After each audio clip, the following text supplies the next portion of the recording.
The limited series The Act has been quite a hit for Hulu. I'm Riley Chow of Gold Derby, here with Calum Worthy, the only male cast member on The Act. Calum, why has The Act been such a hit? I mean, you never know. I think there's something kind of magical in the air when something actually kind of works out like that.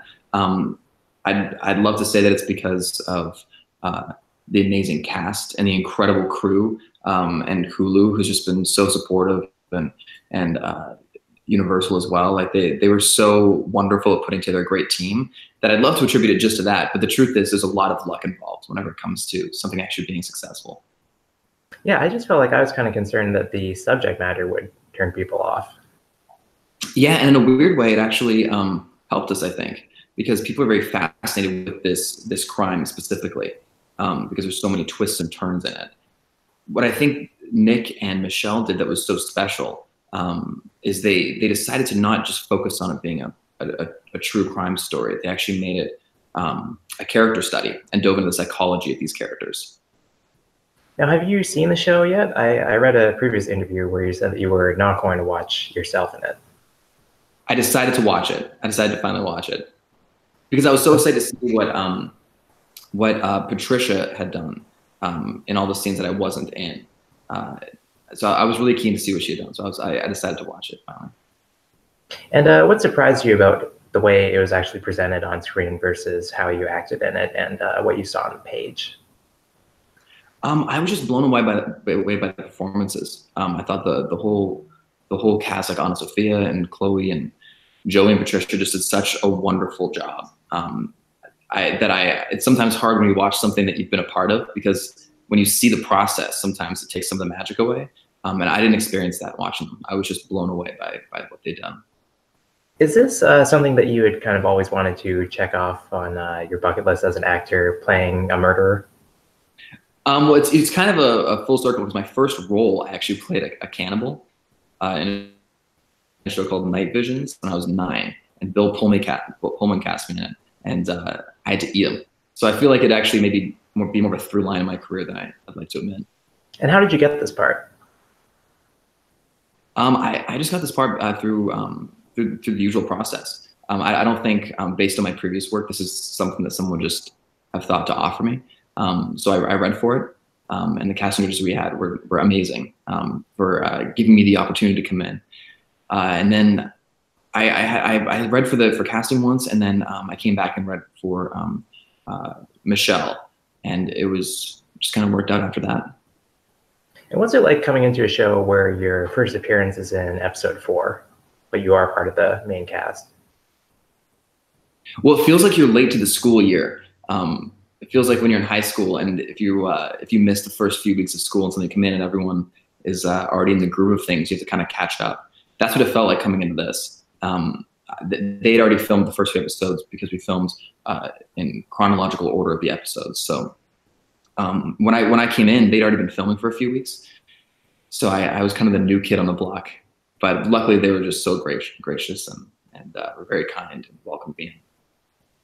I saw an interview with the American Vandal guys last year where I think they said that you like rubbed Cheetos all over your face so you could get acne and you'd be, look more like the character you're playing. Do you feel like you're gaining a reputation for going very method with your roles? You've talked a lot about this one, how it was this huge process for you.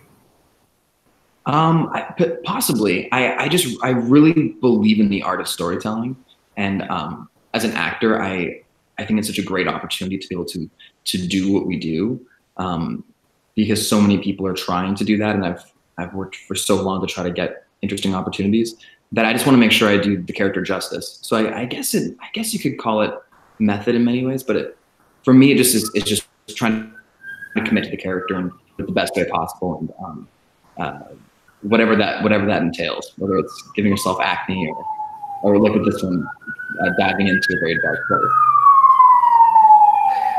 place. There's been a response from Gypsy Rose's family about what they think about the series.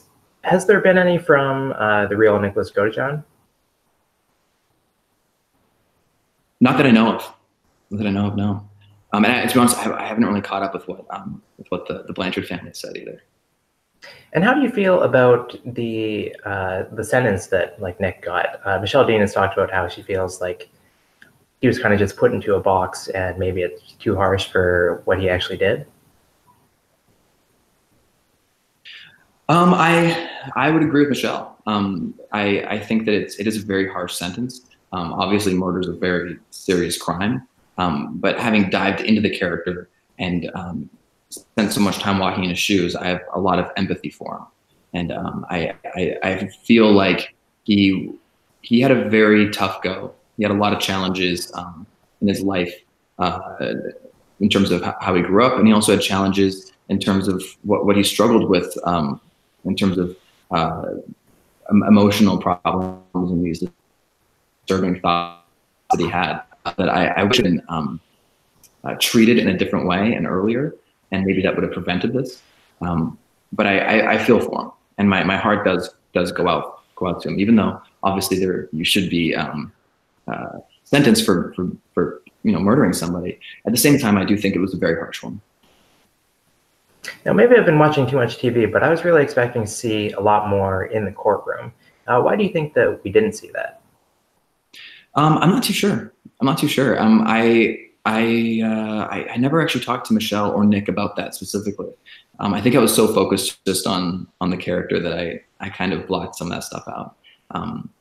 But I'm not too sure why they didn't focus more on that. It might have just been a time thing. There was so much to tell in the story, and we only had 8 episodes to tell it. And but I do think that what they did show in the courtroom was fantastic, and I loved what we were able to see. But yeah, I'm not too sure why there wasn't more of it. And how did you feel about the structure reading the script where it kind of skips over the murder and then it comes back around, and that's kind of the climax of the finale? I loved it. I really liked it a lot. It was very surprising. Reading the scripts in order, I was like the audience, right? I didn't know when we actually would see this murder. What was nice is that we were able to film that scene in order for emotionally. So we filmed that scene before we filmed the scenes post murder.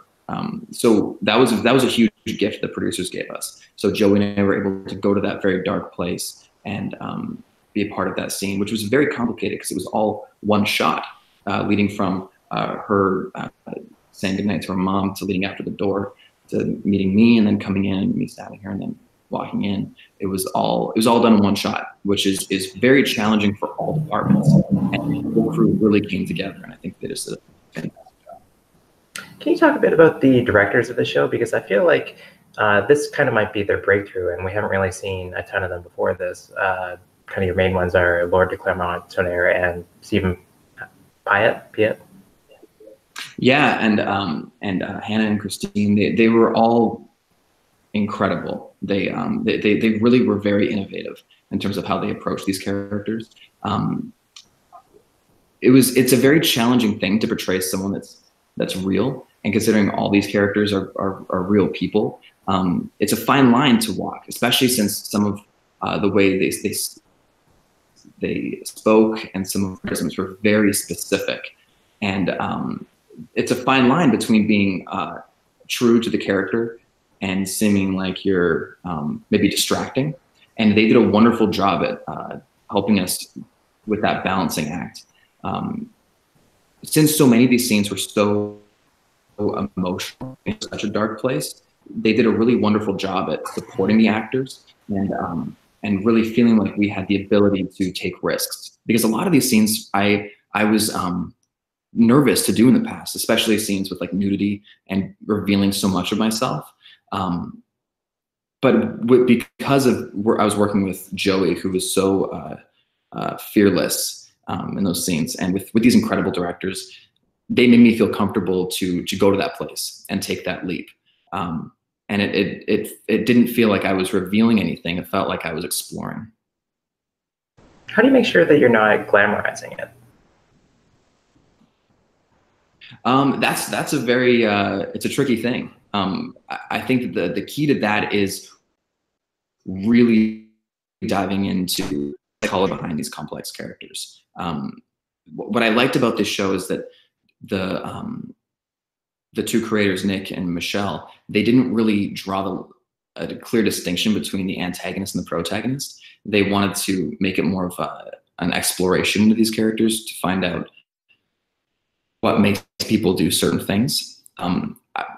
When I approached this character, I thought, well, that no one is born to do something bad. We do things that can be bad or evil because of circumstances or life experiences or challenges that we're dealing with mentally. And what we were all interested in is diving into how did they get there. So I hope that we weren't glamorizing it in that process, because I think that we were really trying to dive into the nitty-gritty parts of that.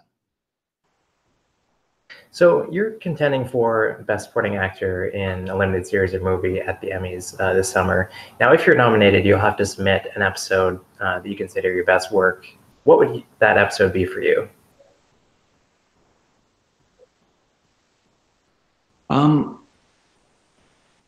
I think episode 7. I had a really wonderful time. I mean, I had a wonderful time with all of the episodes, but and it has nothing to do with the specific director. And it is amazing. Felt proud of working with all of them, but I really enjoyed episode 7 because it showed many layers to this character, and it really helped you understand how this person would have gotten to where he did, and to do what he did. So I think episode 7, yeah. And on more of a micro level, like what would you want your Emmy clip to be if they said your name, and showed a little 30-second or 1-minute clip? Oh, any clip of the episode? Yeah, like what would you consider like your highlight moment from the season?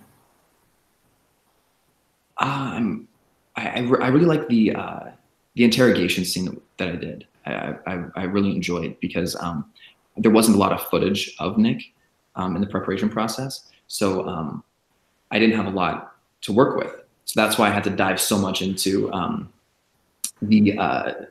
this emotional world of him, and really try to figure out who his soul was, and doing things like listening to disturbing videos at night, and trying to eat part of his diet, and learn how to write with my left hand for that. The only real footage I had was the interrogation. So I'd watch that every single morning before I'd go to set, and even on weekends I'd watch it every day for about 4 months. I think most of the YouTube views are because of me watching it so many times. So I'd really like to show that scene, because I think that the director really helped me craft a performance that I think hopefully is close to what he had done. Are you ambidextrous now? No, I tried really hard to. It's really, really tough. I'm not very good with my left hand, but I knew we had to write a lot of notes, and I wanted to. I don't know if it would bring anything to the character, but I thought, why not try? So they talk about the show as an anthology series where, in theory, the next season will take on a different case and maybe have a new cast. Have you heard anything about that? Do they have a plan to bring back actors and put them in different roles like American Horror Story?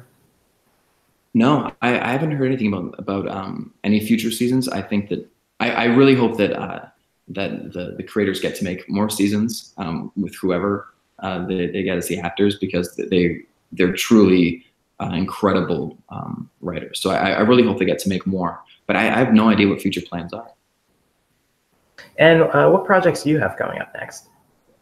Next up, I have Corporate Animals coming up this summer. I think in August. It's with Ed Helms and Demi Moore, and it's a dark comedy. So it's a bit lighter than The Act, but it's still kind of dark. Okay, and finally, there's this movie that I've been meaning to watch forever, Bodied, which you starred in, which won People's Choice Award at the Toronto Film Festival, produced by Eminem. So I wanted to know if you had any Eminem stories. Oh, if had any, oh, sorry, I went a little bit digital. Was it if had any? Oh yeah, I was wondering if you could tell us anything about working with Eminem.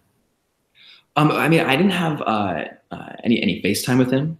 He would send notes to the director, and the only Eminem story that I really have is that he I guess at one point he thought that I was like a battle rapper, which was like the coolest thing I had ever thought. I don't think it's because I was like so good, but I think he just assumed since I was playing a battle rapper that I had rap experience. And just the idea that someone like Eminem ever even thought that I was a battle rapper felt very cool to me. All right. Well, if you enjoyed this video, you can watch other interviews that we've done with Emmy contenders on our YouTube channel, and you can also go to goldderby.com to log your Emmy predictions. And Calum, thanks so much for taking the time to chat. No, thank you for having me.